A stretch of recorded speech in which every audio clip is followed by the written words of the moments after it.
सरकार लाएगी जम्मू कश्मीर पुनर्गठन संशोधन विधेयक। जी हां, इस वक्त ये अहम खबर आपको दे रहे हैं, ब्रेकिंग है इस वक्त की। केंद्र सरकार लाएगी जम्मू कश्मीर पुनर्गठन संशोधन विधेयक। 2 सीटें कश्मीरी पंडितों के लिए आरक्षित होंगी। 2 सीटें कश्मीरी पंडितों के लिए आरक्षित होंगी, जैसा कि कश्मीरी पंडितों की लगातार मांग रही है। राजनीतिक दलों ने जताई नाराजगी, राजनीतिक आरक्षण देने का विरोध किया। राजनीतिक दलों को विरोध नहीं करना चाहिए, केपी और शरणार्थियों की अपील है। तो इस वक्त ये जो खबर काफी अहम है, खबर के मुताबिक जो एक नया विधेयक इसमें आने वाला है और राजनीतिक दलों ने लेकर इस पर सवाल उठाया, राजनीतिक आरक्षण देने का विरोध किया है। दलों का कहना है कि राजनीतिक आरक्षण जो है वो नहीं दिया जाना चाहिए। और जबकि इस वक्त खबर केंद्र सरकार लाएगी जेके पुनर्गठन संशोधन विधेयक। समीर हमारे साथ जुड़ चुके हैं सीधी तौर पर ज्यादा जानकारी के लिए। समीर, ये खबर कितनी अहम है और इस पर जो विपक्ष की नाराजगी है वो क्यों है? देखिए, एक इम्पॉर्टेंट डेवलपमेंट हुई है और अभी बिल आना है, लेकिन जो कंफर्म सोर्सेज हैं कि इसी सेशन में हो सकता है कि ये बिल लाया जाए, जिसमें एक प्रोविजन है जो रीऑर्गेनाइजेशन अमेंडमेंट बिल है, उसके तहत 2 कश्मीरी पंडित जिसमें एक महिला होंगी उनको अपॉइंट किया जाएगा स्टेट असेंबली के लिए और ये एलजी उसकी तकरीरी करेंगे। इसी तरह से जो पीओजे के रिफ्यूजीज हैं, पाक ऑक्युपाइड कश्मीर से जो रिफ्यूजीज आए हैं 1947 में, उनमें से भी एक प्रतिनिधि को मिलेगा, उनको भी एक असेंबली में सीट मिलेगी, रिजर्व होगी। तो एक पॉलिटिकल रिजर्वेशन के तहत एक बहुत बड़ा जो कदम है वो सरकार लेने जा रही है। लेकिन इसी बीच इस पे बहुत ज्यादा सियासत तेज हो गई है। नेशनल कॉन्फ्रेंस, खासकर उनके जो एमपी हैं हसनैन मसूदी, उनका कहना है कि देखिए, उनका ये कहना है कि रीऑर्गेनाइजेशन एक्ट जो है उसके तहत जो जम्मू कश्मीर में 370 हटाई गई, यहाँ बाइफिकेशन किया गया, लद्दाख को अलग यूटी किया गया, जम्मू कश्मीर को यूटी में कन्वर्ट किया गया। तो उस बारे में जो केस है वो सुप्रीम कोर्ट में है। उनका ये कहना है कि जब वो केस पार्लियामेंट सुप्रीम कोर्ट में है तो इस दौरान आप कैसे ये दूसरा रीऑर्गेनाइजेशन अमेंडमेंट ला सकते हैं जिसमें आप अमेंड करेंगे, क्योंकि पहला जो अमेंड किया है जिसके तहत ये सारी चीजें वो तो सुप्रीम कोर्ट में है। तो टेक्निकली तौर पर वो कहते हैं कि इसमें टेक्निकल पॉइंट आता है और टेक्निकल तौर पर वो इसको सपोर्ट नहीं कर सकते हैं। उनका ये कहना है कि हालांकि वो कश्मीरी पंडित को अगर रिजर्वेशन मिलती है रिफ्यूजीज को या अभी जो बाकी कम्युनिटीज को, तो उसके खिलाफ नहीं है, लेकिन जिस अंदाज से जिस तरीका अपनाया जा रहा है वो गलत है। क्योंकि जो पहला ही रीऑर्गेनाइजेशन अमेंडमेंट बिल है, रीऑर्गेनाइजेशन जो एक्ट है, वो सुप्रीम कोर्ट में निलंबित है और 2 अगस्त से उसकी डेली बेसिस पे सुनवाई होनी है। तो इस सूरत हाल में उनका ये कहना है कि ऐसा नहीं हो सकता, ये उसको फेवर नहीं करेंगे। कांग्रेस दूसरी तरफ से कह रही है कि देखिए, जो रिफ्यूजीज हैं वो तकरीबन 11 लाख हैं और 11 लाख में सिर्फ आप 1 रिफ्यूजी को दे रहे हैं, जबकि बीजेपी ये कह रही थी कि हम 8 रिफ्यूजीज को सीटें रिजर्व करेंगे, उनके लिए 8 स्टेट। तो वो कह रहे हैं कि ये एक धोखा है इन कम्युनिटीज के साथ। लेकिन जो कश्मीरी पंडित हों या रिफ्यूजीज हों, उनका ये मानना है कि चलो शुरुआत तो हो रही है। अगर 2 सीटें कश्मीरी पंडित को मिल रही हैं और 1 रिफ्यूजीज को मिल रहा है तो कहीं ना कहीं से शुरुआत हो रही है। ये बेटर है कि जब कुछ भी नहीं था। देखिए, अगर हम पिछले असेंबली की बात करें तो कश्मीरी पंडित की बात करें तो यहाँ पे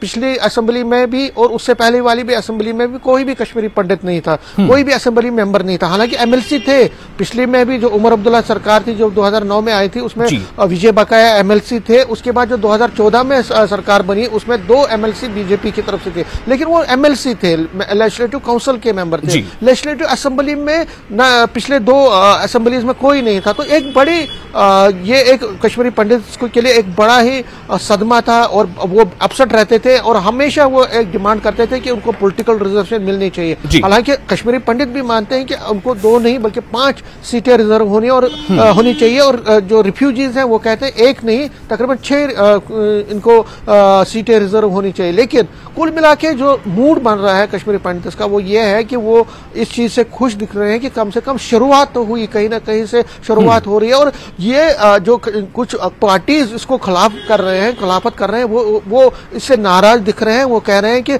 सभी पॉलिटिकल पार्टीज को समझना चाहिए कि ये एक ह्यूमन इशू है। कश्मीरी पंडित हो या पीओके रिफ्यूजीज हो, देखिए रिफ्यूजीज भी बहुत ज्यादा यहाँ पे परेशान है। अगर हम पिछले कई सालों से बात करें, हालांकि सरकार ने उनके लिए पैकेजेस भी दिए, उनको मुराद भी दी, लेकिन वो भी उस तरह की जिंदगी बसर नहीं कर रहे हैं जिस तरह की जिंदगी एक रेस्पेक्टेबल जिंदगी, और उनको कोई भी सेइंग नहीं है पॉलिटिक्स में, सेइंग नहीं है पॉलिटिकल फील्ड में। इसी तरह कश्मीरी पंडितों का भी यही हाल है, उनका भी कोई सेइंग नहीं है, कोई मिनिस्टर नहीं बना, उनका कोई सुनने वाला नहीं है। तो ये जो कम्युनिटीज हैं, डिस्प्लेस्ड कम्युनिटीज हैं, कश्मीर से जो कश्मीरी पंडित आए हैं या पाकिस्तान से जो रिफ्यूजीज आए हैं, तो ये लोग यहाँ सितम जरीफी की पुरसी जो हम कह सकते हैं मुसीबत की जिंदगी गुजारते हैं। उनके इश्यूज हैं, डे टू डे इश्यूज हैं, लॉन्ग टर्म इश्यूज हैं, जिस पर वो चाहते हैं कि सरकार उनकी तरफ ध्यान दे, उनकी बात सुने। तो ये जो चीजें हैं, अगर असेंबली मेंबर बनते हैं तो कल वो मिनिस्टर भी बनेंगे, कल उनकी सेइंग होगी, उनके इश्यूज उठेंगे असेंबली में, पार्लियामेंट में या बाकी। समीर, सवाल यह है कि क्या पॉलिटिकल रिजर्वेशन की इस शैली पे विपक्ष क्या इसलिए थोड़ी नाराजगी जाहिर कर रहा है, भले ही वो सीधे तौर पर ना कर रहा हो, वो रिऑर्गेनाइजेशन बिल पर सवाल उठा रहा हो कि मामला कोर्ट में है तो फिर से आप दूसरा बिल कैसे ला सकते हैं? क्योंकि पॉलिटिकल रिजर्वेशन का मतलब होता है कि आप किसी भी कम्युनिटी को सीधे तौर पर आप वहां पर सीट मुहैया करा रहे हैं, तो क्या ये मांग फिर और दूसरी तीसरी चौथी कम्युनिटी की तरफ से नहीं उठने लगेगा? फिर जो वोट की पॉलिटिक्स होती है, जो पॉलिटिकल मैंडेट होता है, उसका फिर क्या उद्देश्य रह जाएगा? क्या ये कहीं ना कहीं नाराजगी है विपक्ष की, या ये वजह है उनके विरोध की? नहीं, इसमें मैं आपको क्लियर कर दूं, अगर हम बाकी कम्युनिटीज़ की बात करें, जैसे यहाँ पे गुजर्स हैं, पहाड़ीज हैं, या बाकी समाज के लोग हैं, उनको ऑलरेडी उनके मेंबर्स चुने जाते हैं। कश्मीरी पंडित का ये है कि उनका कोई वोट बैंक ज़्यादा नहीं है, वो बिखरे हुए हैं, और इसलिए उनका कोई भी मेंबर जीत नहीं पा रहा था। हालांकि हब्बा कदल जो एक जहाँ पे बहुत सारे कश्मीरी पंडितों का वोट था, लेकिन वहाँ से भी कश्मीरी पंडित नहीं जीत पा रहे हैं, बिकॉज वहाँ के जो वोटर हैं यहाँ जम्मू में और बाकी जगहों पर कई वोट नहीं दे पाते हैं कि किसी को कोई प्रॉब्लम है, तो इसलिए वोट हमेशा कश्मीरी पंडित का कमजोर रहा है। वो वोट बैंक इतना बड़ा नहीं है। अगर बाकी कम्युनिटीज की बात करें, उनका वोट बैंक है, उनके रिप्रेजेंटेटिव आते हैं। अगर आप देखें गुजर्स में भी अच्छी रिप्रेजेंटेशन मिला। हालांकि मैं यहाँ पे जोड़ दूं कि सिख कम्युनिटी है, उनको भी पॉलिटिकल रिजर्वेशन नहीं है, वो भी डिमांड कर रहे हैं। मेरा सवाल वही था, क्या इसके वजह कर जो पॉलिटिकल पार्टीज है वो अपना स्टैंड ले रही है इस बहाने से, जो कि फिर जब कम्युनिटी की बात आएगी तो थोड़ी कम या थोड़ी ज्यादा आबादी, किसी की थोड़ी कम होगी, थोड़ी ज्यादा होगी, फिर सब लोग पॉलिटिकल रिजर्वेशन की मांग करने लगेंगे?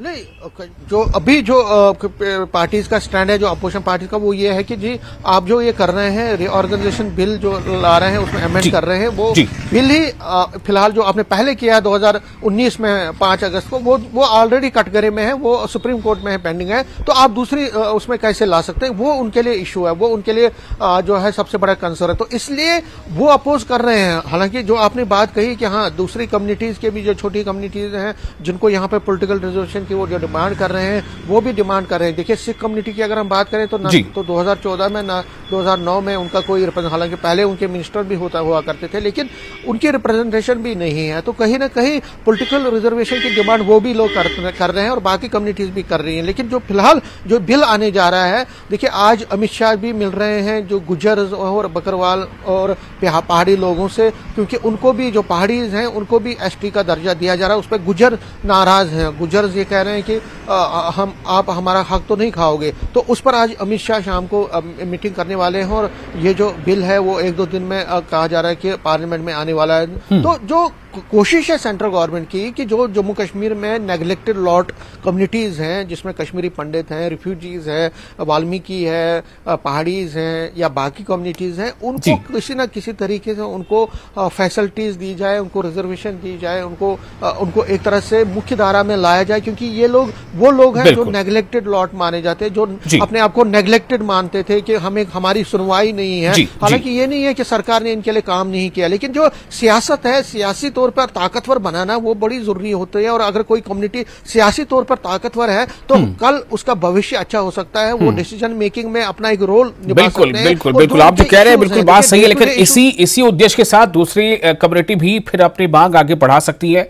सवाल इस बात को लेकर भी होता है कई बार। बहरहाल बहुत शुक्रिया आपका सबीर इस जानकारी के लिए और इस बातचीत के लिए, और जो खास तौर से इस मुद्दे पर विपक्ष जो सवाल उठा रहा है या विपक्ष जो नुक्ताचीनी कर रहा है उसको भी दर्शकों तक पहुंचाने के लिए। और इसके साथ ही फिलहाल एक छोटा सा ब्रेक लेंगे, ब्रेक के बाद खबरों का सिलसिला जारी रहेगा।